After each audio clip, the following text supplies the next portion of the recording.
bakit siya naglagay ng oil cut scan? Tingnan niyo po yung talsik. Oh, lakas.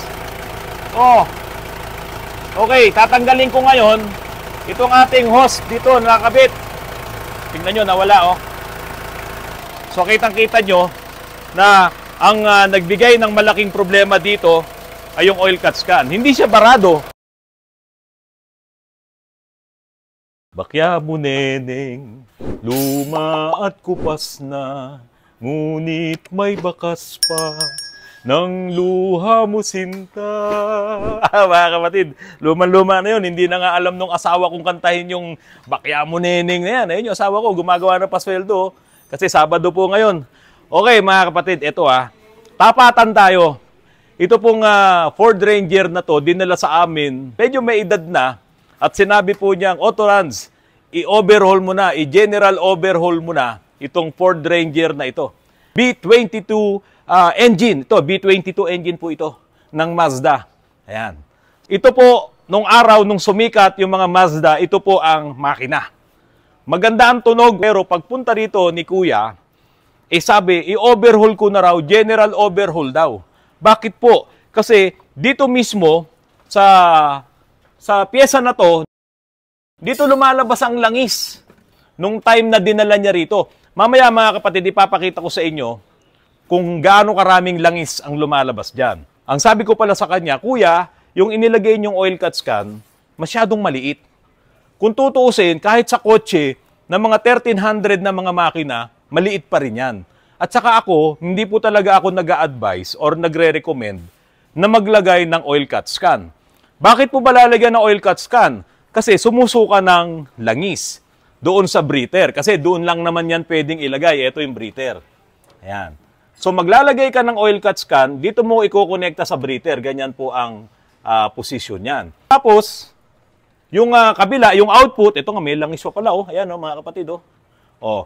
Yung output, naglagay lang sila ng parang strainer filter doon para makahinga yung makina. Nako, maling-mali po. Bakit po? Kasi kahit paano yung inilalabasan ng langis na ibinubuga dito sa breather, sa normal po ay kaunti lang yon para naman malubricate din yung impeller ng turbo. Kaya ang talagang posisyon ng breather, yung hose, mula po dito sa kanyang ventilation valve or tawag nung iba dito, ventila, ikakabit mo yung hose, papunta dito sa intake manifold. Ito po yan.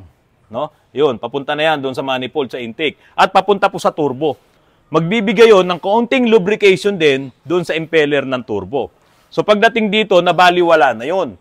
Kasi sa halip na yung ibinubuga ng breather mo, ipinasok mo sa oil cut scan at hindi mo na ibinalik doon sa makina. Kaya ang nangyari, tumatapon po dito. Mga kapatid, hindi mo kailangan maglagay ng oil cut scan. Kahit nasabihin mo pang sira na ang sasakyan mo. Kahit sabihin mo pang talagyan ay blow-by or bumubuga na, pumping oil na, hindi mo yan kailangan kung tutuusin. Ngayon, kung talagang wala ka pang pera na pang pa-overhaul, yun lang yung kaunting-kaunting remedy na pwede mong gawin. Kasi nga po, kung idediretso mo naman itong hose na to, papunta dito sa intake manifold, uusok ka ng puti. Kasi yung langis na ibinubuga, nung breather mo, papasok sa manifold at susunugin yan dun sa combustion chamber, uusok ka ng puti. Ngayon, kung hindi naman ganun ang gagawin mo, maglalagay ka ng oil cut scan, bawat biyahe mo, napupuno yun, di ba? So, salin ka ngayon ng salin, ibabalik mo rito, pwede. Yung nakukuha mo doon. Or, wag mong lagyan ng oil cut scan, tumutulo naman yung langis, idadrop mo na lang doon sa kalsada, syempre, baka mahuli ka naman. Lalo na kung malakas yung buga ng langis doon sa breather mo. So, ibig sabihin talaga, in short, may problema na ang makina mo. So, dapat lang, ipa-overhaul mo. Ngayon, kung wala kang pera, wag mo na lang gamitin. Kasi, unang-una, nagsasayang ka ng langis, nagdudulot ka ng malaking pollution, at yung langis na yun na masasagasaan ng ibang mga sasakyan, lalo na kapag umulan, yung unang mahinang ulan, mga kapatid, yung mahinang-mahina pa lang, kapag dumaan yung mga sasakyan dyan at biglang namreno, mag-i-skid ngayon yan sa dulas ngayon ng kalsada dahil tumutulo yung langis mo doon, magdudulot ka pa ng aksidente. Tinawag ko yung mekaniko, sabi ko maganda yung tunog. May lumalabas na langis dito sa dipstick, malakas, talsik talaga. Dito sa breather, may lumalabas na malakas na pressure ng usok papunta dito sa oil cut scan. So sabi ko, i-check mo muna tanggalin mo muna yung cylinder head, i-check muna natin kung talagang kailangan ito ng general overhaul. Kaya siya naglagay ng oil cut scan dahil nga bumubuga na ng langis dito sa breather. So ito na, binuksan namin ang makina, tinanggal namin ng cylinder head. Nako, ang ganda. Ang ganda ng mga piston. Walang kaalog-alog, gapapil. Halos talagang pasok na pasok pa doon sa pinaka-normal na sukat yung mga piston ring nito doon sa cylinder wall. Magandang-maganda yung makina. Kaso ang problema, bakit bumubuga ng langis dito sa dipstick? Yun ang malaking problema. Diba? Tapos may usok siya ng puti. Okay, para ma-shorten yung troubleshooting namin ng mekaniko. Okay, ganito. Total may usok ng puti yan. I-top overhaul mo muna. Palitan mo muna ng mga valve seal. Ihasa mo ang barbula. Yun lang muna ang gawin natin. Tapos ibalik natin. Siyempre, kasama sa mga ginagawa namin, kapag ganitong mga injection pump, no, inaayos na rin namin ang injection pump. Ino-overhaul na rin namin ang injection pump para isang trabaho lang. Okay, natapos ma-overhaul ang injection pump, nagpalit kami ng ilang mga heater plugs. Ayan, mga bago po ang heater plugs niyan. Okay, tapos ito, injection pump, na-overhaul na. Ibinalik ko na rin ang cylinder head. Pinaandar ngayon namin yung makina nito. Hindi na namin ikinabit itong oil cut scan. Ayun, mga kapatid, nako, wala nang talsik, wala nang usok ng puti dahil nga nagpalit kami ng valve seal. Hindi naman kami nag-general overhaul. Di ba? Kaya yung may-ari nito, masayang-masaya. Yung dapat nagagastusin niya na 60,000 or 65,000 or sabihin mo ng 70,000, depende sa halaga ng pyesa nitong B22 na to, ay hindi na po kami umabot doon. Ngayon, ano ang dahilan bakit nagkakaroon ng tilamsik or buga ng oil dito sa suksukan ng dipstick? Ito pong oil cut scan na to na inilagay ng may-ari. Tapos, ang unang-unang problema po, ito, bago siya nagkabit ng oil cut scan, ang talagang unang problema ay yung pong diaphragm dito. Yung diaphragm dito sa ventila valve niya, barado na. Yung kanyang diaphragm doon. So ngayon, hindi na ngayon makahinga yung makina. At dahil sa hindi makahinga yung makina, lumalabas ngayon ang langis dito sa suksukan ng dipstick. Pero ang tanong, bakit siya naglagay ng oil cut scan? Ayan. Dahil doon sa mga nababasa sa mga groups, nababasa sa mga comments, no? Na kailangan kapag may talsik sa suksukan ng dipstick, maglagay ka ng oil cut scan dahil sigurado pag sinara mo do yung suksukan ng dipstick na yan, dito naman daw lalabas yung langis. Oh, eto mga kapatid, ipapakita ko po sa inyo. Ibabalik ko ngayon itong oil cut scan na yan at magugulat kayo na babalik na naman yung tilamsik doon sa dipstick, sa saksakan ng dipstick. Ito, ipapakita ko po sa inyo. Yun. Okay. Ngayon, kailangan ko lang ng hulog. Kailangan ko lang ng mas mahaba para ma-demonstrate ko sa inyo yung nangyayari kapag nakakabit yung oil cut scan. Yan. Okay. Si Sargento ang mag-start. Start mo muna, Sargento. Para ma-demonstrate natin na kapag nakakabit yung oil cut scan, nababarahan ngayon, nasasakal ngayon yung hininga ng ating makina. Okay, start mo. Ayan na. Okay, mga kapatid, tignan nyo. Yung talsik dito sa dipstick. Ayan na, oh.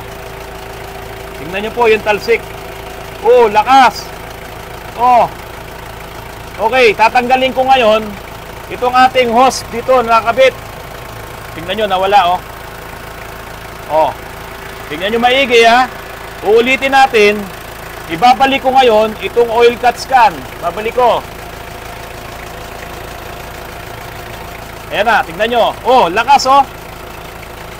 Oh. Tatanggalin ko ngayon. Ito. Yan. Okay, tatanggalin ko tong hose. Oh, wala nang talsik. Nakakita nyo yan, mga kapatid? So, ibig sabihin, barado or restricted yung pong hininga ng ating makina. Sargento, patayin mo muna. Patayin mo muna. Ayan. So nakita nyo. Nung nakakabit itong oil cut scan, bumubuga talaga yung langis dito sa suksukan ng dipstick. Ayan nga, oh, naglalawa sa kamay ko yung langis. Baka mabas na naman ako nito, sabihin na naman ay hindi tayo nag-gloves. Pero yun nga lang, ang ganda kasi ng langis natin, itong mga Repsol natin, mga 5W30 na leader, pati yung ating Elite, no, na 10W40. Ito po ay fully synthetic para po sa mga multi-valves na engine. Yung pa, yung ating leader. Abot mga dito, Sargento. Pakita mo si Sargento, gwapo-gwapo niya, no? O, ayan, naka-Repsol din siyang t-shirt. O, gusto nyo ba ng t-shirt na yan? O, sige, hihingi po tayo sa Repsol. Ito, Leader 5W30. Ganda ng mga langis na to, kaya ako kahit na minsan ipinang-lotion ko pa yung langis niya. Ay, biro lang po, ah. Okay, ipapakita ko naman sa inyo ngayon na ibabalik ko ngayon ulit yung hose na ito doon sa oil cut scan, Sargento, i-start mo ulit. Pero syempre, isasara ko ngayon yung suksukan ng dipstick. At tignan natin kung saan naman ngayon lalabas yung langis. Okay, Sargento, babalik ko to. Sasara natin yan. Tapos ibabalik ko rin tong hose dito sa oil cut scan. Sargento, start mo nga. Ayan, ibinalik ko yung breather, yung singawan, papunta doon sa ating oil cut scan. At tignan nyo ngayon kung saan pupunta yung langis. Ito, tignan nyo mga kapatid. Ayan, oh. Nakita nyo po, bumubula-bula po, oh. Oh. Ayan, pati yung usok. Ayan na, nandyan na sa kanya. Oh, kita ba dito, Glenn? Ito, maliwanag, oh. Oh. Ito, ayan, mga kapatid, oh. Oh. Oh. So, kitang-kita nyo na ang nagbigay ng malaking problema dito ay yung oil cut scan. Hindi siya barado kasi bumubula dito, eh, oh. Diba? Hindi barado yung oil cut scan natin. Ayan, ang bula, oh. Tignan nyo, oh. Oh. Kasi baka sabihin nyo, Autorans, barado lang yung oil cut scan mo. Hindi po siya barado. Kaya lang, dahil maselan itong makina, kapag ma-restrict mo yung kanyang hininga, ay talagang maghahanap ng lalabasan yung ating oil. So, ibabalik ko ngayon yung ating tubo, yung ating hose, dito sa talagang pinaglalagyan niya. Tapos, i-start natin. Tignan natin ngayon kung mayroon pa rin tayong talsik na langis dito sa suksukan ng dipstick. Sargento, start ulit. Okay, mga kapatid, tignan nyo po, ha. Bubunutin ko ngayon itong dipstick. Ayan.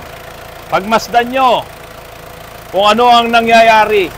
Kung may makikita kayong talsik dito sa suksukan ng dipstick. Pagmasdan nyo po. Ayan, ito yung daliri ko. Oh. Oh. Diba? Ngayon, tatanggalin ko ngayon dito at ilalagay ko sa oil cut scan. Isang beses pa. One more time.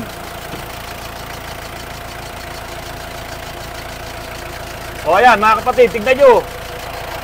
O, ayan, parang fountain, no? Ha? Okay, tatanggalin ko. Babalik ko ulit dito. Ayan, tapos dito. O, ayan, tignan nyo po kung meron. O, walang talsik. Walang blow-by na usok. Solve na yung may-ari nito. Hindi ko to in-overhaul. Pwede sana kaming kumita dito. Magkano ang bayad sa overhaul? Magkano rin yung aming add cost sa mga spare parts kahit kaunti naglalagay tayo para lang sa warranty.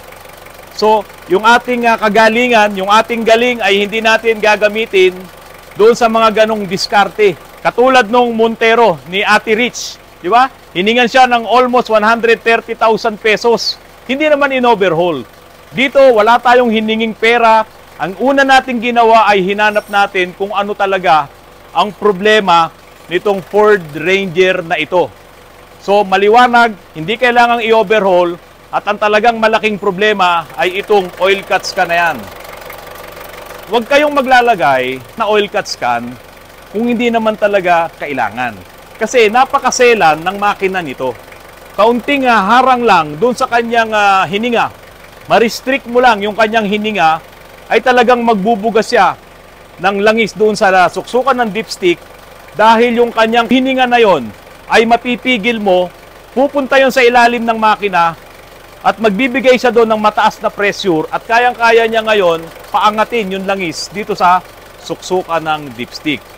So wala sanang problema yung may-ari nito kung hindi siya nagbababasa diyan sa mga group na yan na sinabihan siya na maglagay ng oil cut can. Ngayon, tulad po ng sinasabi ko po sa inyo, Sargento, patayin mo na. Kung talaga pong kailangan nyong maglagay ng oil cut can dahil kailangan nyo pang gamitin ang inyong sasakyan, dahil wala pa kayong pang pa-overhaul, dahil nga po blow-by na siya, pumping oil na siya, bumili kayo ng malalaking oil cut can na sapat yung isang oras na biyahe nyo, kung sakali mang kaya siyang punuin doon, ay ililipat nyo na lang ulit dito yung langis para hindi siya tumatapon. Walang masama na yung nakuha mong langis doon sa oil cut can ay ibalik mo dito. Basta ang importante, hindi ka matutuyuan ng langis. Ngayon, habang ganun ang nangyayari sa inyo, paghandaan nyo na rin, mag-ipon na kayo ng pera para maipa-overhaul nyo ang inyong mga makina. So dito sa sitwasyon ng makina nitong Ford Ranger na ito at sa Mazda, ito po ay B22, kung mayroon kayong ganitong sasakyan at nagkaroon ng tilamsik doon sa suksukan ng dipstick, baka barado ang inyong ventila valve, yung diaphragm. Kasi pag sira ang inyong diaphragm, yung ventila valve, sabi ko nga sa inyo, maselan itong makina na to, kapag na-restrict mo yung kanyang daanan ng hininga, no, yung breather, kapag na-restrict yung hangin at napigayan, hindi makalabas yung hininga niya, magkakaroon talaga yan ng tilamsik dito sa lagayan ng dipstick. So mga kapatid, ipinakita ko sa inyo kung ano ang problema ng makina na ito para makatulong sa inyo. At ako naman, nagpapasalamat po ako sa mga mekaniko ng Autorans. Ang talagang inuuna po namin dito ay yung kapakanan din ng mga customers. Kung hindi mo naman kailangan palitan ng isang pyesa, buo naman, hanapin talaga natin kung nasaan yung mga problema. At yung tulad nito, hindi naman kailangan i-overhaul, hindi po namin gagawin yon. Eto na, tapos na tong Ranger. Ang may-ari nito, may edad na rin. Ako 57, malamang lampas na siya sa senior. Sir, ako po ay taus-pusong nagpapasalamat sa inyo dahil ipinagkatiwala nyo po sa amin itong sasakyan nyo na sana dapat ay general overhaul na. Pero hindi po kami pumayag dahil alam namin hindi pa.